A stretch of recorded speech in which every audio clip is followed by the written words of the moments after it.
So great morning students. So yesterday we were doing our chapter that is adaptation for survival in plants. So today we are continuing the chapter that is adaptation for survival in plants. Yesterday we have completed terrestrial plants and aquatic plants. Terrestrial plants are those which grows on land and aquatic plants are those which grow on water. Okay, so we were discussing about the terrestrial plant yesterday.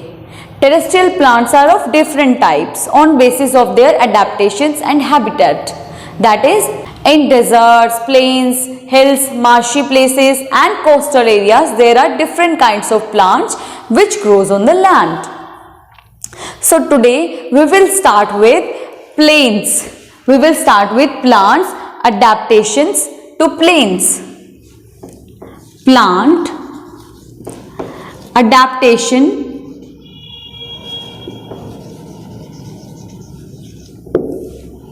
to plains. Plains areas are those areas which have a flat surface, which have a flat land. These are known as plains. For example, we live in a plain areas. Okay, we live in a plain areas. First of all, we will start with the plains. Plains have the climatic conditions.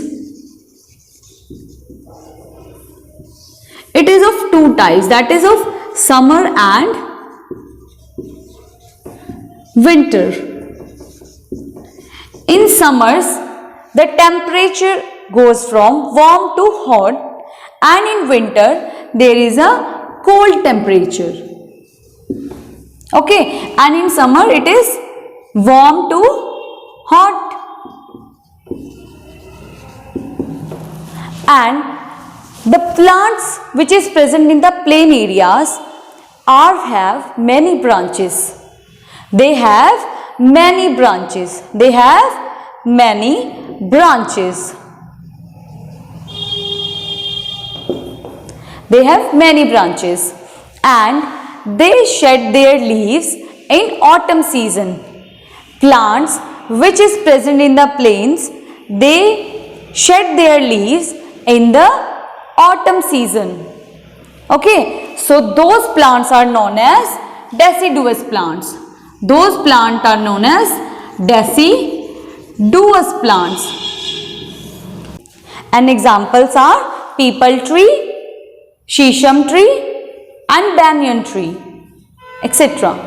The second thing which comes is plants adapted to grow in deserts. Plant adapted to grow in deserts. You can see the examples of desert plant, that is cactus plant, prickly pears and date palm. These are the examples of plants which grow in deserts. And you can see that cactus plant leaves are reduced to spines. Cactus plant leaves are reduced to spines. As there is very scarcity in the desert areas, so plants are adapted to survive with the least amount of water. So that's why the cactus plant leaves are reduced to spines. Okay, and they does not have leaves. You know it very well. In the first chapter as well, we have discussed about the cactus plant. Okay, they perform the photosynthesis with the help of their green stem. With the help of their green stem. So this is the roughly structure of cactus plant. They have spines on it. They have spines on it. So they does not have leaves. They have spines on them. This is the green stem of the cactus plant. They perform photosynthesis. The green stem of cactus plant perform the photosynthesis. They also have long roots, so they can get or they can absorb water from the deep soil. Okay, so these are the adaptation which the cactus plant have made and adjusted themselves according to the climatic conditions. So now come to the plants that adapted to the hills. You can see there some examples of the plants which is present in the hills, that are fir tree, cedar tree and pine tree. These are the trees which is present in the hills or mountains. So these trees have adapted to the hills.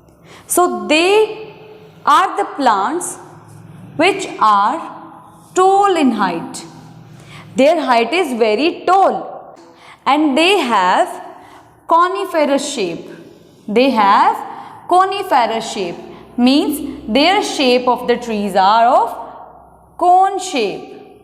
Why? Because of snowfall. Because of snowfall. There is snowfall is frequent. So these trees have cone shaped structure so that snow can easily slide down. Snow can easily slide down, and these trees have needle-like shaped leaves so that they can lose less amount of water from it. That's why their leaves are of needle shaped. Okay, and their shape of the trees are of coniferous shape. And these plants, for example, spruce plant, spruce, fir and pine trees, they does not shed their leaves at all during the whole year. They does not shed their leaves throughout the whole year. So that's why they are known as evergreen trees. Evergreen trees. So today we have completed plants in plain, deserts and hill areas. Tomorrow we will continue with this with marshy areas and coastal areas plants. Thank you for listening.